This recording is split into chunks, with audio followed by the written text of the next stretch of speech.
That matters.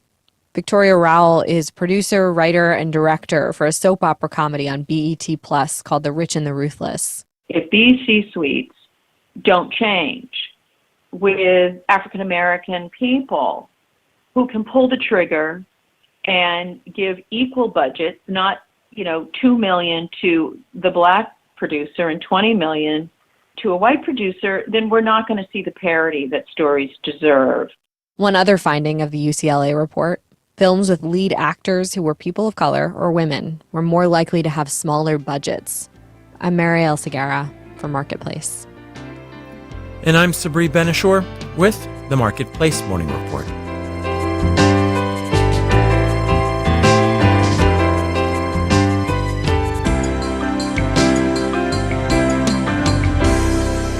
From APM, American Public Media.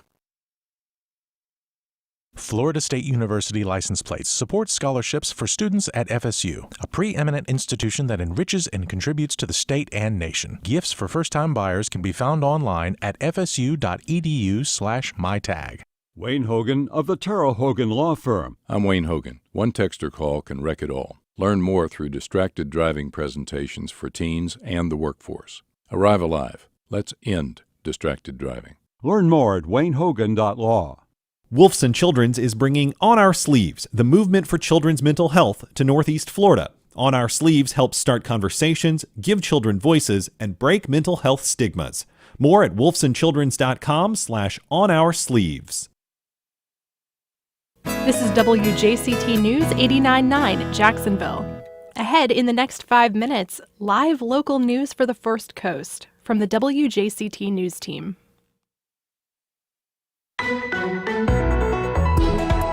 The Florida Supreme Court rules on cannabis. I'm Melissa Ross, and just ahead this hour on First Coast Connect, what the High Court's decision means for the growing cannabis market here in the Sunshine State. Then later, there is so much going on at the library.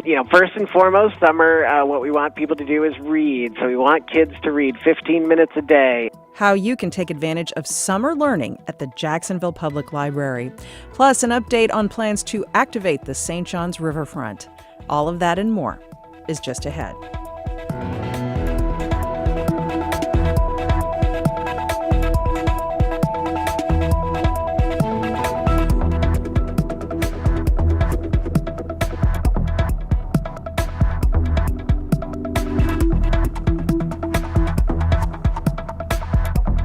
After the day's news.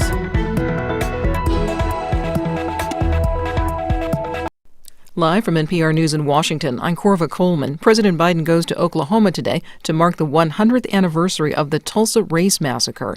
As many as 300 people may have died when an armed white mob attacked the prosperous black community of Greenwood.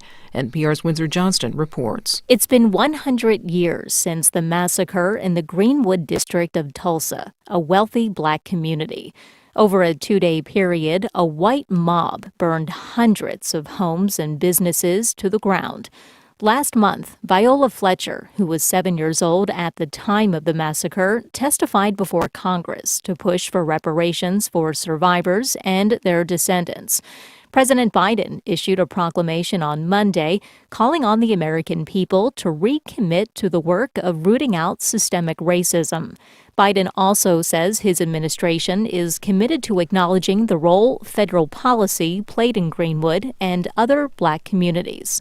Windsor Johnston, NPR News. Today marks the start of the Atlantic hurricane season. NPR's Debbie Elliott reports federal forecasters say it's expected to be busier than normal. The Atlantic hurricane season runs from now until November 30th, but we've already seen its first named storm. Tropical Storm Ana formed in the Atlantic in May. The National Oceanic and Atmospheric Administration says the U.S. Atlantic and Gulf Coast should brace for more tropical activity than usual, but not as busy as last year's record-breaking hurricane season. NOAA predicts there will be 13 to 20 named storms, up to 10 of them hurricanes, with 3 to 5 becoming major hurricanes. Forecasters say the active hurricane period is due to a combination of warmer oceans and weaker wind shear and trade winds. Debbie Elliott, NPR News. Texas Governor Greg Abbott is threatening to withhold salaries for Texas state legislators. This comes after Texas House Democrats walked out of the session. They blocked a Republican-backed bill restricting voting. Governor Abbott says he may call a special session to take up the legislation. One of the world's top tennis players, Naomi Osaka, has withdrawn from the French Open tennis tournament. Osaka had declined to speak to reporters as required by tournament rules after winning her first match on Sunday. She was fined $15,000 and faced expulsion. Osaka chose to withdraw entirely from the tournament, citing her mental health. USA Today columnist Christine Brennan says Osaka is winning support from veteran tennis champions. Tennis players, as you might expect, have come out in force. Billie Jean King, it's incredibly brave, she said, that Naomi Osaka has revealed her truth about her struggle with depression. And Martina Navratilova saying, as athletes, we are taught to take care of our body, and perhaps the mental and emotional aspect gets short shrift. She spoke to NPR's Morning Edition. This is NPR. It's 9:04. This is WJCT News 89.9 in Jacksonville. The Duval County School Board will vote tonight on 9 school names that are branded after controversial historical figures. Superintendent Diana Green recommended changing the names of 6 of the 9 schools under consideration. If the school board approves Green's picks, that would cost about $825,000, according to a report from our partner News4Jax. Green suggests that private donations would cover most of the cost. Tech firms are suing Florida over a new law that lets them be taken to court and fined when they ban some users. Matt Shears is with the Computer and Communications Industry Association. The organization co-filed the lawsuit alongside NetChoice, whose members include Twitter, Google, and TikTok. When they say, look, our community doesn't want to host Nazi Party political candidates, that itself is an act of the platform's free expression.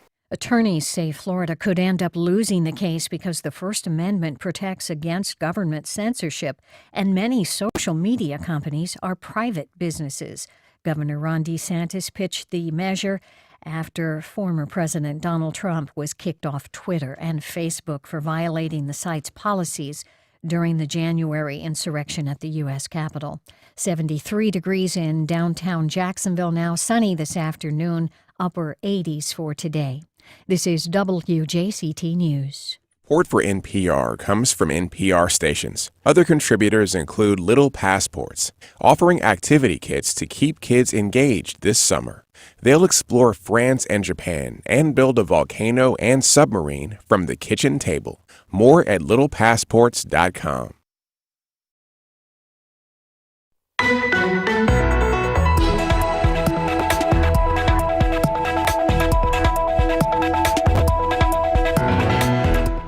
The state's high court shuts down hopes for a wider cannabis market in Florida.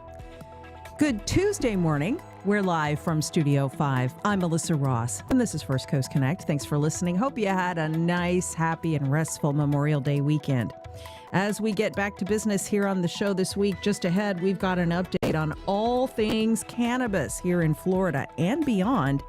Join us. The number to call in, 549-2937. Then later, plans to activate the St. John's Riverfront are moving right along as a new month begins. We'll tell you how you can be part of that conversation. First, though, here's your COVID update for the first day of June. Some good news to start off the month. New positive cases have been trending downward in the state.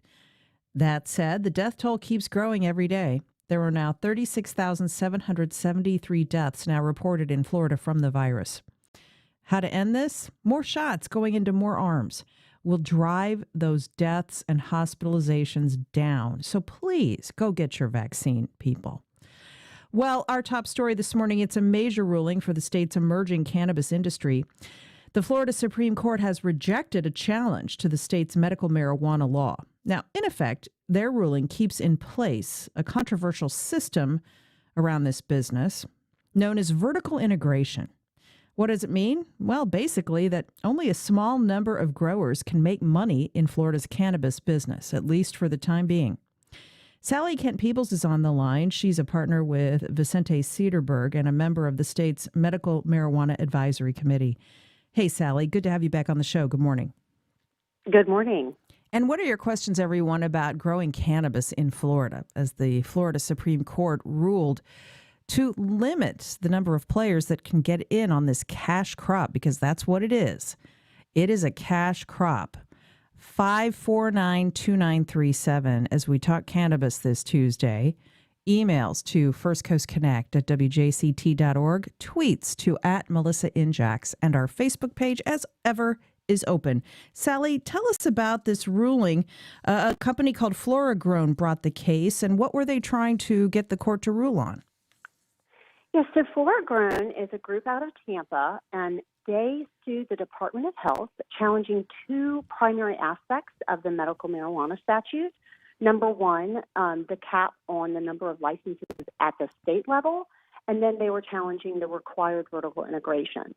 The case, FloraGrown won in the lower court, and the Department of Health kept appealing it all the way up to the Florida Supreme Court. We've been waiting on that ruling for quite some time now, and they did rule last Thursday and sided with the Department of Health. So this just means the status quo will continue. FloraGrown was arguing that the system was monopolistic, saying the cap limits the number of companies that can participate, making less medical marijuana available. And the Supreme Court countered that and said, limiting the number of licenses is within the legislator's authority to do so. And that evidence actually supports that there's plenty of medical marijuana on the market. And further, they argued that it's not monopolistic because there is a mechanism within the law that allows more licenses to be issued as the number of patients increases, which is true. You get, for every 100,000 patients that are registered, the Department of Health is supposed to issue 4 new licenses.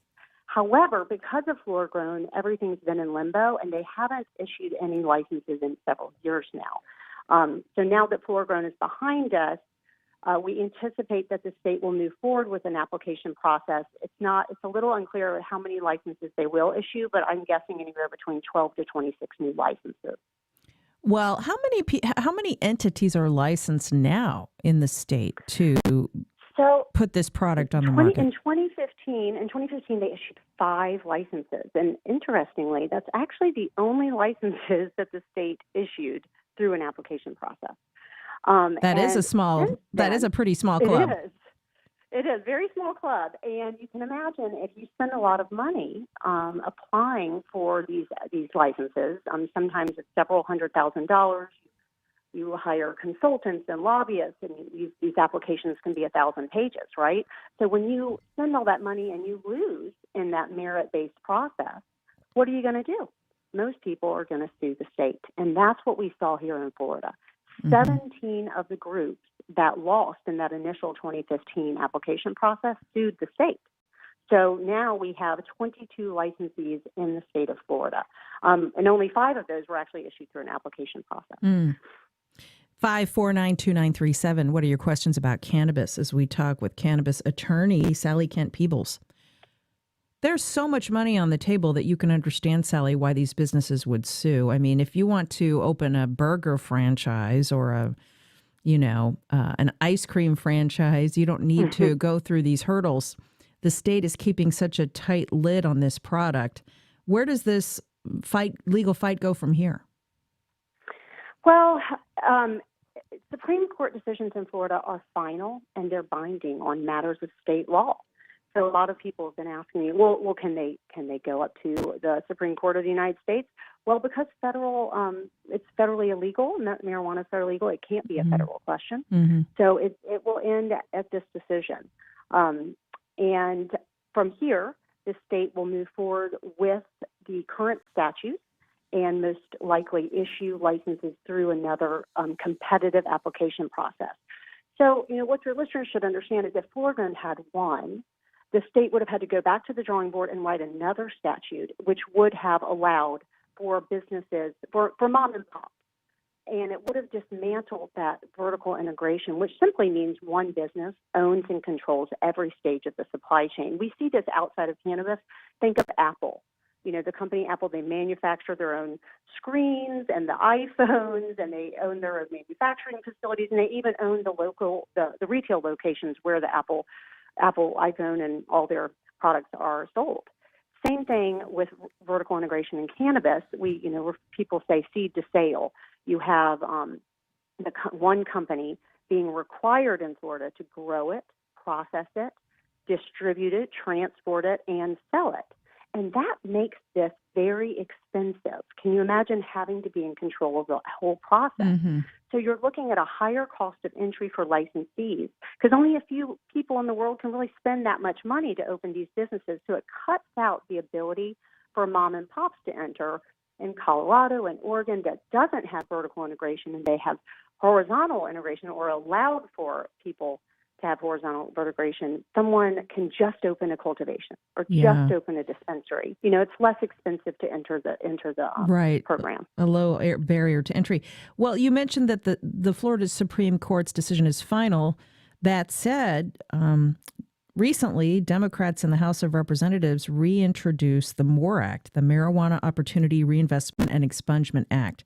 It would remove cannabis from the Federal Controlled Substances Act. It would wipe out marijuana-related offenses from some Americans' criminal records. It would do a lot of things around cannabis.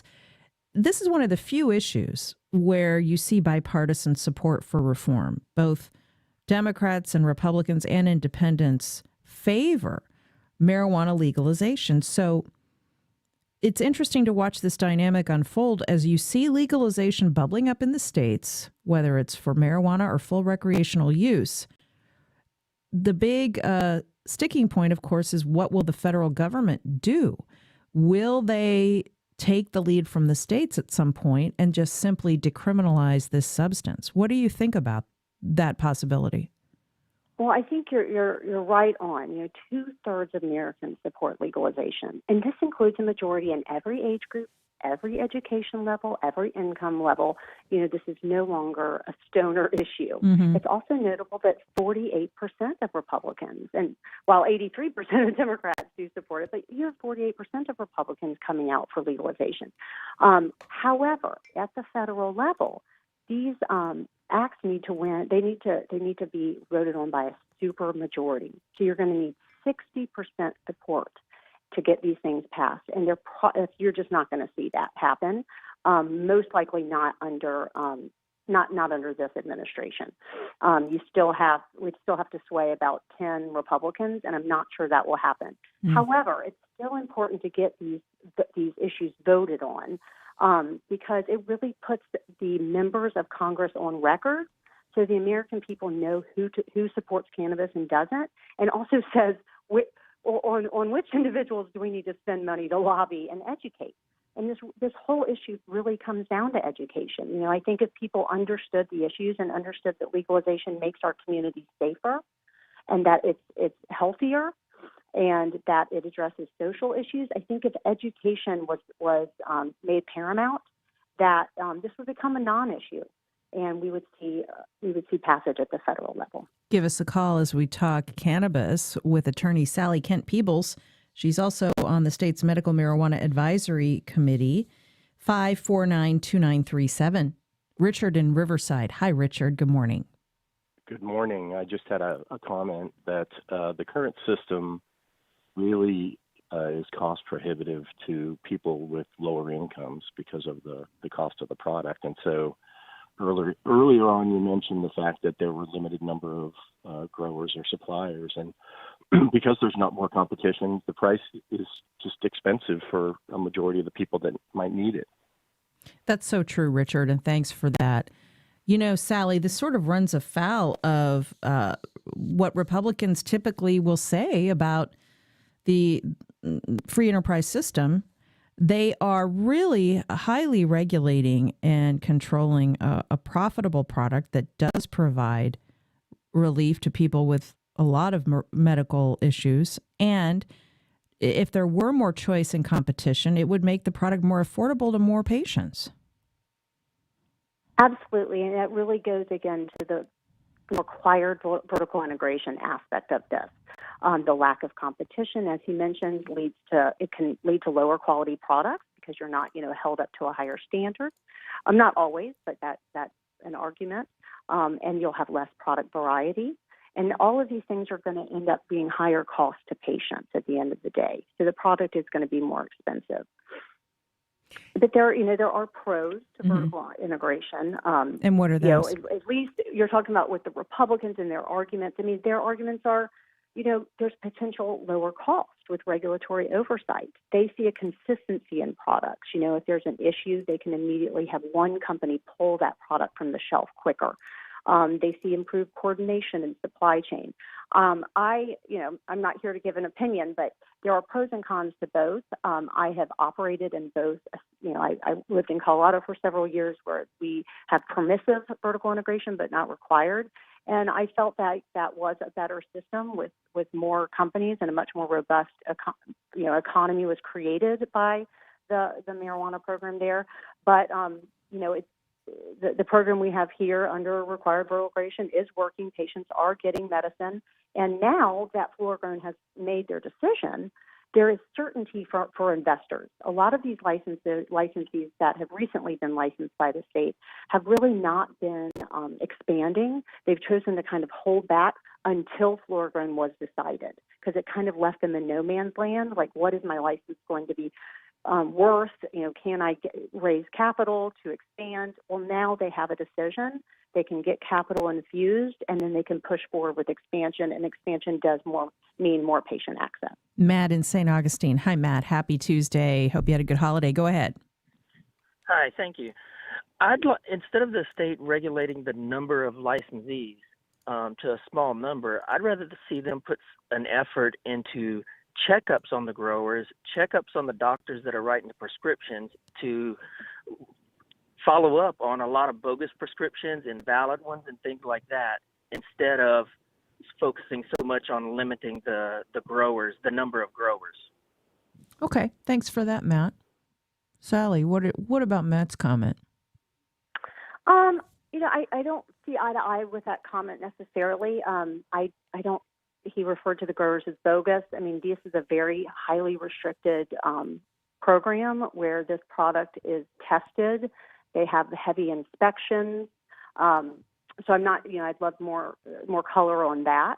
My husband's actually the lead cultivator for one of the MMTCs in Florida, and I know he works really hard to provide the best product for the patients. And, he's a cannabis survivor, a cancer survivor himself. So there is a lot of effort to provide the best medicine to the patients in Florida as possible.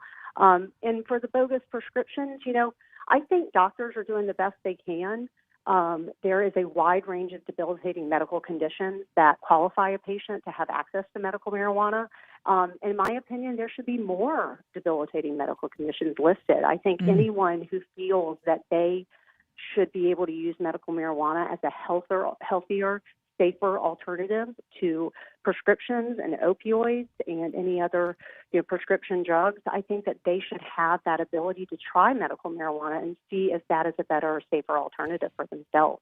And with that, let me ask you your thoughts about the proposed legislation that went down to defeat in Tallahassee this spring on THC caps of this product, the amount of cannabis in the product. There was an effort to reduce the amount of medicine in the product. That failed, but the reason people want this product is because it has THC that relieves their pain or their nausea from chemo or whatever the reason is that they're taking it. So, do you expect this to resurface, this effort to sort of water down the product? I really hope it doesn't, but unfortunately we're seeing this. My firm is a national cannabis firm, so we had to combat this issue with, interest groups trying to limit the THC in the product in several different states this legislative session, and they tried it in Colorado as well, and thankfully it did not pass in Florida. I think all of these efforts are really based in lack of education and fear towards,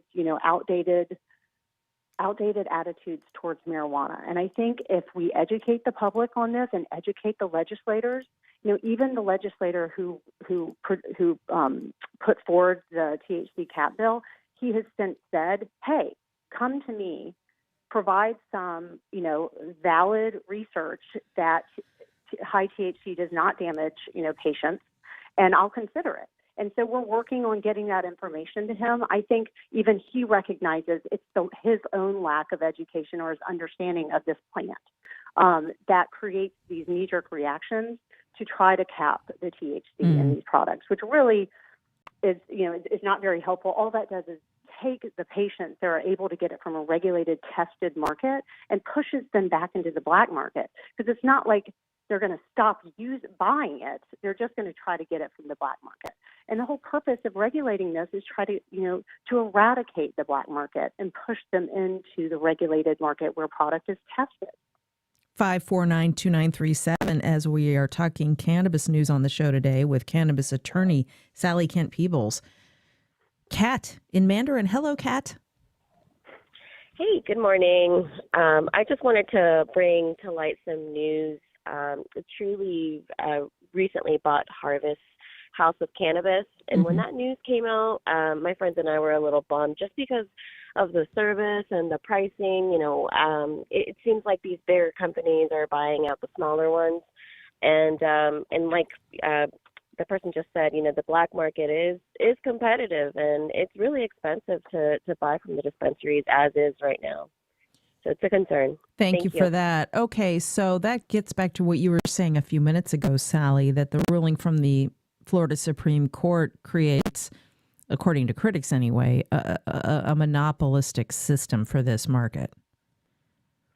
Well, when it comes to specifically Trulieve, they are certainly the leader size-wise in Florida. I think they have something like 70% of the market share in Florida.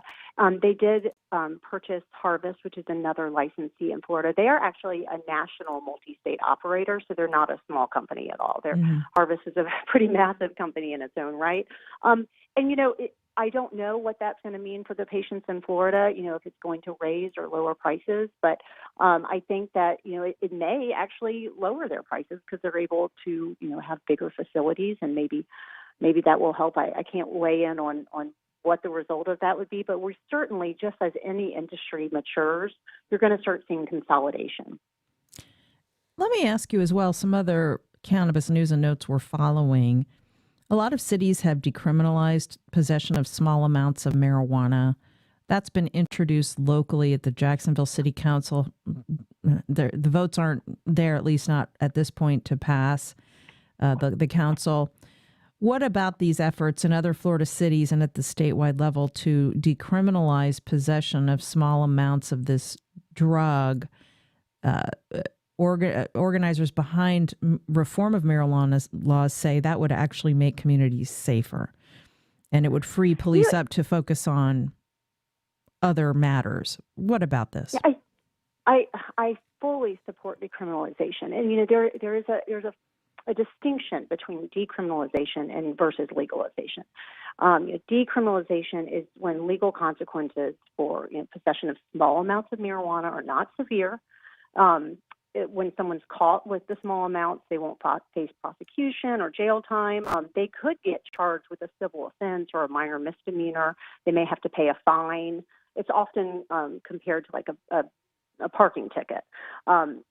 Legalization, on the other hand, is when adults can actually legally use and possess them, and where marijuana will be regulated and generally put in a storefront for people to purchase. So the efforts that we see in the state of Florida by some local municipalities to decriminalize is, in my opinion, kind of a step towards legalization. I think it certainly addresses the social justice issues that we talk about surrounding legalization. You don't want people to face criminal consequences for using a small amount of personal marijuana. Or at least most Americans feel that is the case, and I think decriminalization does address that. And it did not pass in Jacksonville, but I believe they will be presenting it again. And before we go to another caller, tell us a little bit about your group. It's called Wise Florida, that is working on these issues of access and also the effort to legalize the product for recreational use in Florida? Absolutely. So, what a lot of people don't know is that women played a very significant role in ending alcohol prohibition. 90 years ago, it was the end of alcohol prohibition experiment, and the U.S. was kind of dealing with the similar issues that we're seeing now with marijuana, with different states legalizing it. That was going on with alcohol back then. And it was women that really joined together to end alcohol prohibition. One of the groups, the Women's Organization on National Prohibition Reform, had over 1 million members. So I started with some other mothers and women in the state of Florida. We started the Women's Initiative for a Safe and Equitable Florida. It's a nonpartisan, nonprofit organization dedicated to building support for sensible cannabis policy through education. And just like the women who fought to end alcohol prohibition a century ago, we recognize the harms that cannabis prohibition is causing, and we're going to take action in concern for the well-being of our families and communities. One more call on this. It's John on the South Side. Hi, John. How are you? Go ahead. Good morning, Miss Melissa. My question is, did the Supreme Court rule on the medical cannabis businesses? Did they rule that the mom and pops with maybe 20 or 30 acres could not invest into this business and grow and profit off of the legalization of medical marijuana? Essentially, yes. John, thanks for that. Sally? Yes, that is what they ruled. Basically, they're saying that they are not going to issue any licenses to grow or sell or process marijuana in the state of Florida unless you apply through a merit-based application process. And so you would be permitted to go through that process. That process has not been announced yet by the state of Florida, but we anticipate it being announced soon. It will be competitive, so very expensive to apply, but it's not out of the realm of possibility. And we really don't know what those parameters are yet, but hopefully we will soon. And do you expect full legalization to get on a Florida ballot in the next few years?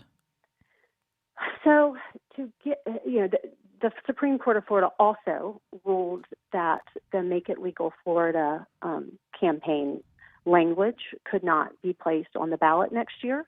And so they have to start from scratch with new language, and that also means they have to start from scratch with new signatures.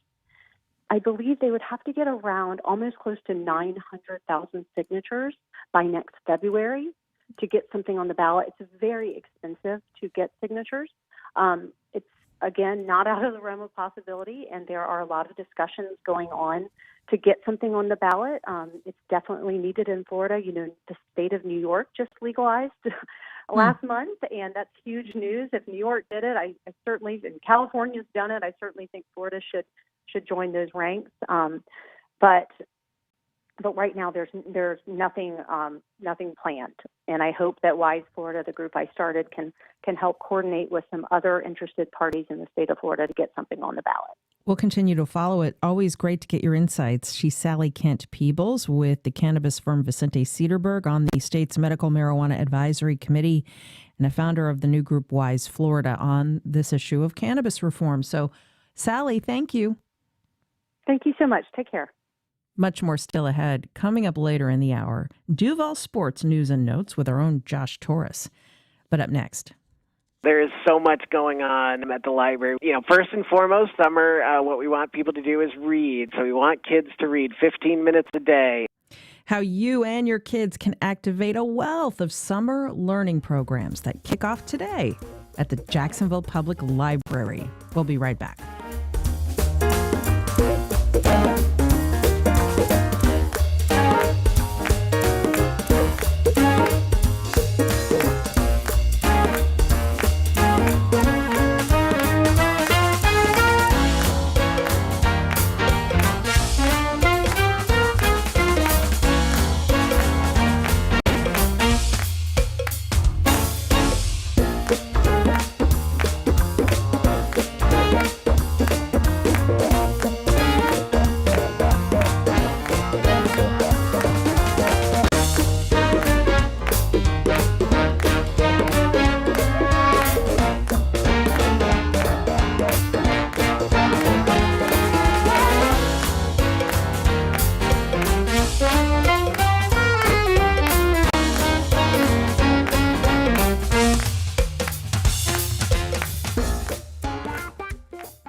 Well, summer learning starts today at the Jacksonville Public Library, and there is so much going on at your local library branch that you can enjoy with your kids. I learned more from spokesman Chris Boven. Hi, Chris. Happy summer. Good to talk to you. Thanks, Melissa. Good to talk to you also. Okay, so for all the parents out there looking for activities with their kids, now that school is out, you want to remind them about all the fun at the library, summer learning at the library. What do you have planned? Thanks, Melissa. There is so much going on at the library we have planned. First and foremost, summer, what we want people to do is read. So we want kids to read 15 minutes a day. If they do that for 15 days, they'll get a free book. 15 minutes is a great target, and it's a way that's going to really keep kids on the path to building up those wonderful reading skills that are just invaluable. That's right. Get them reading, get them checking books out at the library. And with summer learning, you've got some activities going on at the library branches around town, and even a summer theme too, right? Yes, right. So the theme of summer is Tales and Tales. So it's animal stories, animal adventures, and there's going to be all kinds of great animal themes all summer long. We are really excited to be returning to some in-person programming. So we're going to have story times. We're calling them pop-up story times. They're happening at parks around the city, and so it'll be an outdoor park. You'll be able to participate in the great story times that you love, and we're really excited. Our storytellers and librarians are really excited to be getting out there and mix it up with the kids, dance, sing, jump around, and have a great time. We also have all the great events that you're used to, like magicians and animal handlers and things like that, but these are going to be virtual events. We want people to gather in the library to watch them all together, so we're going to set up big projectors, and we're going to have watch parties in the libraries for people to come and join and gather together and get to see some of these really awesome entertainers. This is so great because after a year of being cooped up and kids, many of them in virtual school for a lot of it, it's nice to see with summer this kind of option opening up, and whether you go to your branch library or come to the downtown library, people can access everything through the website, jackspubliclibrary.org. And if you've never been to your neighborhood library branch, there's so much happening there, Chris. People can do research there. They can job search. They can. Right. There's a lot to offer. Yeah, there's so much to do at your local branch, and we're really happy to be open. All the libraries have inside hours now, so you can come to the library and you can do a lot of stuff. And there's going to be other great things for kids at the libraries, like self-guided things like scavenger hunts and trivia walls. So you'll be able to pick up art kits to take home and bookmarks to track your reading. So we hope everybody gets out and visits your neighborhood library. Yeah, I mean, I can't think of a better use of our tax dollars than the public library. You know, it is worth its weight in gold. So this is such an easy, free thing we can all access this summer. What else should people know to learn about what's going on at the library? Yeah, thanks, Melissa. So, yeah, it is.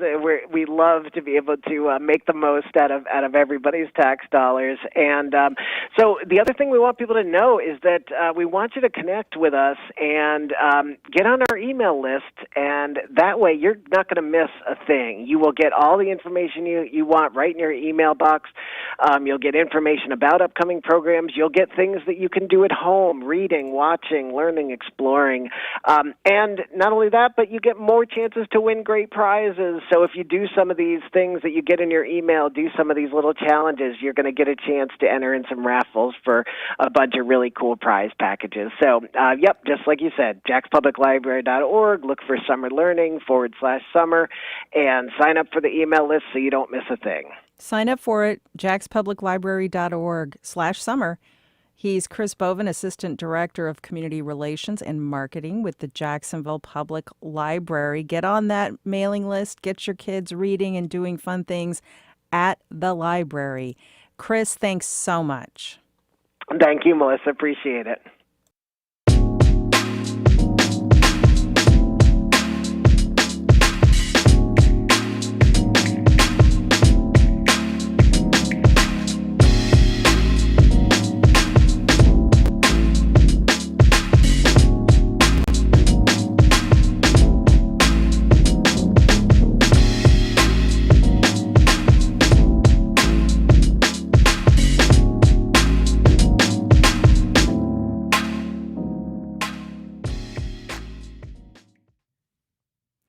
Well, as the new month begins, conversations across town are continuing about plans to better activate the shoreline of the St. Johns River. Let's talk about it right now as we welcome Jimmy Orth, Executive Director at the St. Johns Riverkeeper. Hey, Jimmy. Hey, Melissa. Good morning. Good to have you. And Claire Wise is with us. She's founding principal of the New York-based architecture, planning, and design firm WXY Studio. Hey, Claire. Hey, good morning, everyone. Good to have you both. Claire, in a moment, we'll talk about what your firm is doing to help the brightest minds in this city work on this problem. But Jimmy, let's begin with you. There's a real concerted effort to activate the riverfront, and that's been going on for a while. How is the St. Johns Riverkeeper playing in this space? What are you contributing to the conversation? Well, we're part of a coalition of numerous groups that have formed around, we're called Riverfront Parks Now. And our goal is to create more riverfront parks to provide access to the St. Johns. And one of our roles is to make sure that we are looking at this through a resiliency lens so that we can utilize the riverfront as a way to help buffer and protect our city from flooding, sea level rise, and climate change. So important. So, Claire, tell us about what your firm is doing here in Jacksonville, and how you worked on these issues in other cities too, because you bring a lot of insight to this role. Melissa, thank you, and Jimmy, nice to meet you. We've just started a process with DVDL and really funded by the Jesse Ball DuPont Fund to kind of help with the holistic view of the waterfront in Jacksonville. You know, there's been a huge amount of plans and efforts, and the enthusiasm amongst people about getting to the water is really, and the progress that is being made is palpable, but it's actually a real challenge in all cities, you know, from New York, where we're based, to Washington, D.C., to everywhere, to actually make sure that things are aligning, that one project is not actually kind of diminishing the returns to the waterfront of another project. So I think we're really looking, you know, and as sort of a planning firm and a design firm, there's a real opportunity here to address how people and resiliency work together. I would think this would be challenging. I mean, the idea is to activate the waterfront. At the same time, we have to plan ahead for floods, storm surges. This is something that your firm has worked on in the Bay Area, New York. You're working, I think, in Captiva, Florida, on this.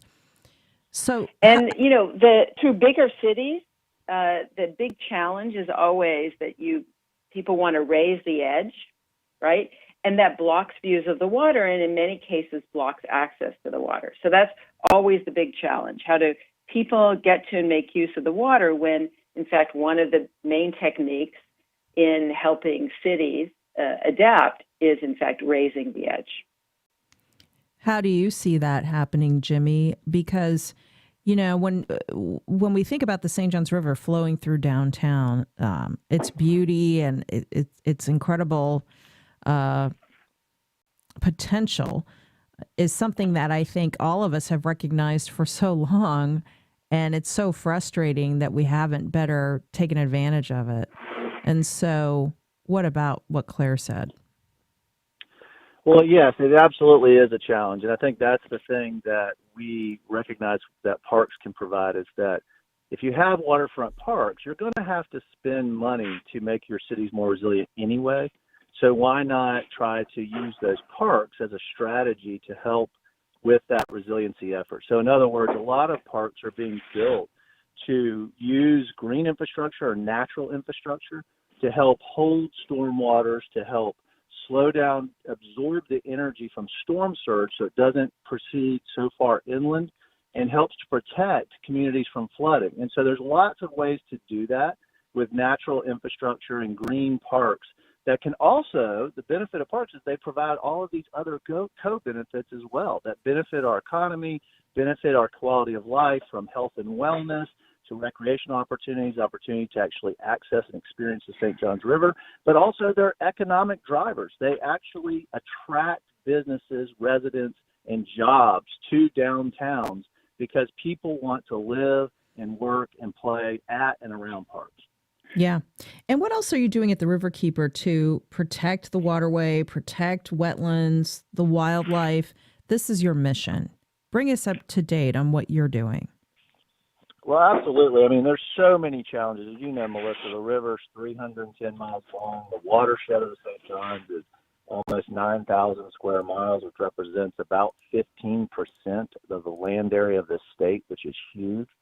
So there's challenges with growth and development, which we're working on. We're also working on the pollution that goes into the river. For instance, at the headwaters, which obviously the river flows north towards us, we're trying to prevent sewage sludge that's being placed on farms and ranch lands from leaching off and flowing towards us and causing problems like algae blooms.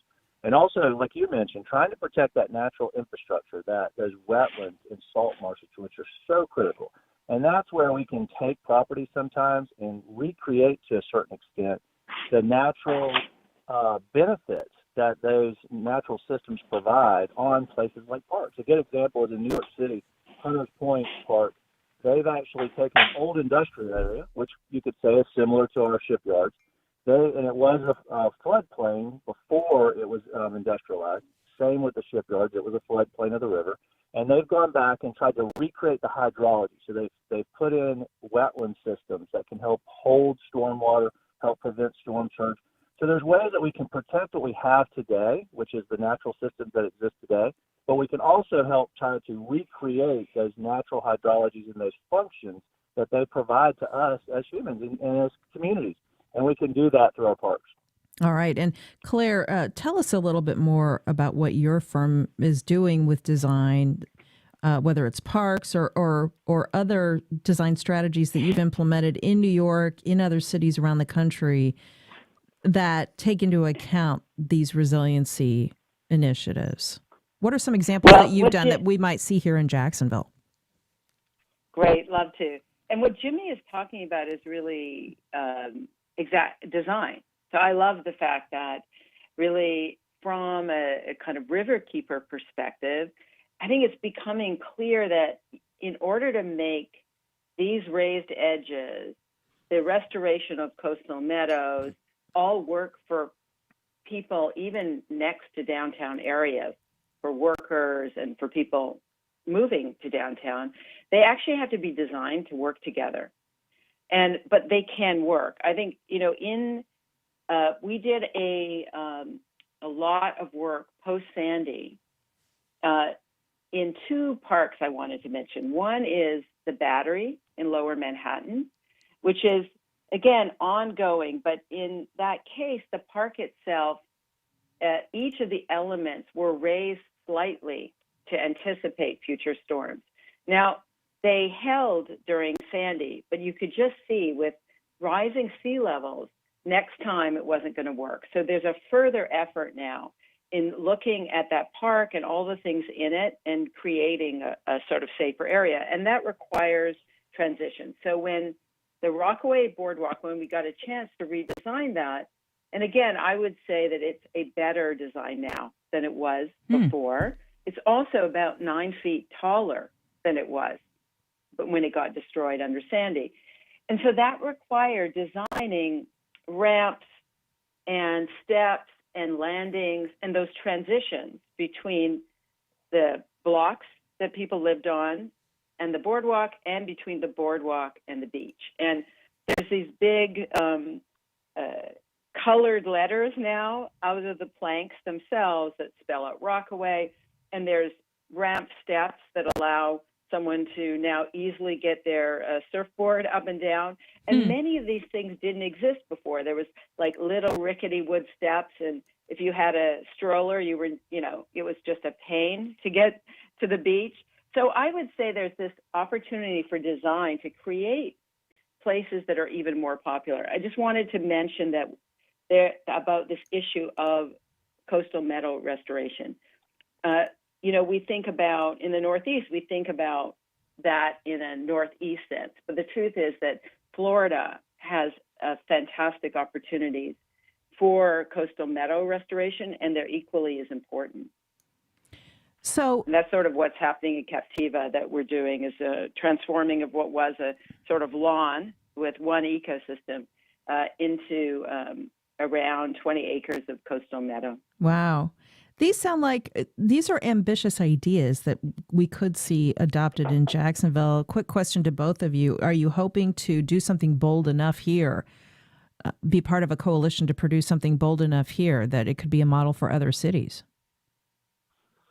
I mean, I would say yes. I hope so. I mean, I think the good thing about Jacksonville is we have a lot of opportunity. You know, there's not many cities that have the blank slate that we have, for instance, along our downtown riverfront. How many cities actually have that much undeveloped land owned by the taxpayers with which to work with and do what Claire said, design it in a way that attracts people, provides great recreation opportunities, but also helps protect our city. And we'll have to leave it there. I'm so sorry to cut you off. We're about to hit a break. Jimmy Orth, St. John's Riverkeeper. Claire Wise, founding principal at the New York firm WXY Studio, as we follow this process. Thanks so much to both of you. Thank you. Bye now. Melissa. In a moment, our own Josh Torres on Duval Sports News and Notes. Lots happening this summer. We'll be right back. Nonprofit Center presents Resilient 2021, a virtual summit on June 17th. Equity and well-being are key for a healthy nonprofit workforce. This summit is made possible by Community First Credit Union. Learn more at nonprofitctr.org. Hey, I'm Rick Steves, host of Travel with Rick Steves. Join me virtually Thursday, June 17th at 7 p.m. as I join WJCT Public Media's president David McGowan for an evening of travel conversation. Visit wjct.org/events to register. It takes millions of truck drivers to make the U.S. economy work, but many of them are older and retiring. Our industry right now needs an additional 60,000 truck drivers ASAP, and it's a deficit that's expected to grow. I'm Kimberly Adams. What's next for the trucking industry? Next time on Marketplace. Tonight at 6 on WJCT News 89.9.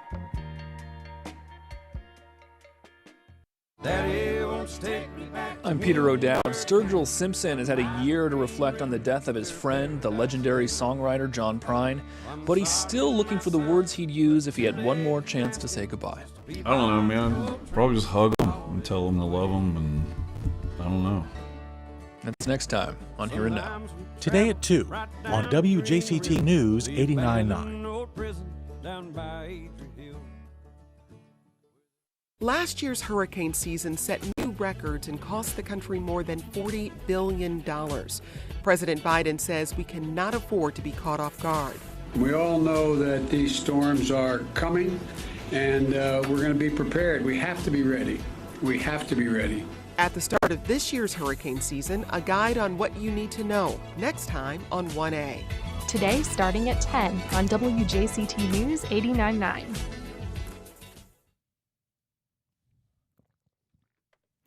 Welcome back. Well, the Jaguars' Urban Meyer had a little fun this weekend, and that leads off our discussion of Duval Sports News and Notes with our own director, Josh Torres. He's got lots to share this morning. Hey, Josh. Hey, Melissa. All right, so what was Urban Meyer up to over the weekend? Yeah, so this weekend we got to see a little bit of Urban Meyer along with assistant coach Charlie Strong as they both appeared in a little cameo role in AEW's Double or Nothing pay-per-view during a match with Chris Jericho taking on MJF. They just happened to go into the stadium and they just busted into a room that Urban and Charlie were both just sitting in having a meeting. And the two of them, after brushing off the surprise of having two very big wrestlers bust into the room, decided, you know what, let's get involved. And so Charlie Strong threw a couple footballs over to Chris Jericho, and then they topped it off with Urban Meyer handing Jericho his laptop that he proceeded to smash over the head of MJF and before they both exited the room. And they, I would say, presumably got back to their meeting and probably put in a request for a new laptop. Probably so. Okay, at the same time that was going on, the Jaguars are looking at off-season workouts. They've got Tim Tebow signed to a year deal. Trevor Lawrence suited up for the first time in a Jaguars jersey. So set the table for us with the Jags. Yeah, so obviously the big news, nothing that anybody hasn't heard of yet. The team did sign Tim Tebow to a 1-year deal, league minimum contract at $920,000, no guaranteed money, no signing bonus. You know, it's definitely 50-50 when you look at how fans feel about this. A lot of them feel it's a little too gimmicky. Why are we giving Tebow another chance? He's had so many chances. And there are others who be like, hey, you know what? Give the guy a chance. Let's see what he can do. And Urban Meyer has said that he's the ultimate competitor. You give him a goal, he will do everything in his power to reach that goal. And the Jags have already kind of gotten what they needed out of him in a sense of right after the signing, his jersey was the top-selling jersey on NFLshop.com. So they're already selling the merchandise. You know, we have a very huge Gator fan base here in Jacksonville. So, hey, you know what? In my opinion, give the guy a chance. Let's see what he can do. Sure. You know, they're not tied down for anything. And then we saw Trevor Lawrence for the first time take a couple throws. Urban Meyer said they're not restricting how many throws he takes during workouts. They're just keeping an eye on each throw. If they see anything they don't like, they'll take it and make sure with the medical staff that he's okay.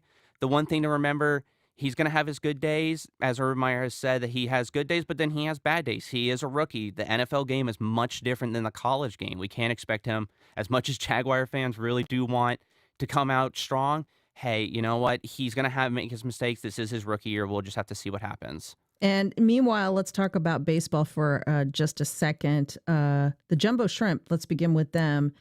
They are sitting at 4th in their division in their first season in AAA, and full capacity game coming up next week. Yep. So right now they're 14-10 in their first season in AAA ball. They're sitting 4th in the division. And then, and starting next week on June 8th, when they take the Norfolk Tides on, they are going to be at full capacity. This is big, but, you know, we're starting to see stuff really open up here, especially in Florida. So you're going to start seeing a full ballpark over at 121 Financial Ballpark. That's going to be fun. It's always fun to enjoy a little minor league baseball. Speaking of which, let's give a shout out to JU. Their Dolphins baseball won a big title. Yes, they did. They won the Atlantic Sun Conference baseball title. The team actually, this was definitely your all-around Cinderella story. They came in at 16-32 for the overall record with a 3-15 conference record. And they had to go through 2 top-seeded teams before they could even get to the title game. And then they won it, and they found out they're going to be trying to go for the College World Series. They're going to go to the tournament, play in Columbia, South Carolina this Friday against top-seeded Old Dominion. So we're going to have to see if they can continue that Cinderella story. Wow, let's go Dolphins. And last but not least, let's talk about the Indy 500. Now, I know you're a Formula One guy, Josh. Yes. But and we know all about that. But tell us about the Indy 500. Yeah, it was this past Sunday was the 105th running of the Indy 500. It was also the largest sports event since COVID started. They invited 135,000 fans to IMS. It's the largest crowd since COVID started, and we got to see quite a show as Helio Castroneves won his 4th Indy 500 title. That ties the record. There's only 4 drivers in the history of the Indy 500 who have won it 4 times, and he did it in spectacular fashion, passing Alex Palou with 3 laps to go down the main straight down front of the grandstands. And as he's nicknamed the Spider-Man, because once he won, he immediately climbed the crash barriers and gave the fans a show. So it was a great race, and it was quite something to see 135,000 people cheering on as he went on to win his 4th race. That's exciting. And it's exciting to have you now giving us some sports headlines once a week. Follow Josh on Twitter at Josh is a polar bear. Is that because you always wear shorts? No, that was more of a joke that kind of just stuck with me. Okay. Our own Josh Torres, thanks so much. And that's our show. Thanks for listening. And thanks to all of our guests and callers, along with producer Heather Schatz, director and sports anchor Josh Torres, editorial director Jessica Palumbo, and digital editor Bill Bortsfield. And you. Keep those emails coming to firstcoastconnect@wjct.org or tweet me at Melissa in Jax. Catch our podcast up later today, wherever you like to listen. I'm Melissa Ross. This is First Coast Connect on WJCT News 89.9 Jacksonville. We'll be right back here again at 9 a.m. tomorrow. Have a great first day of June.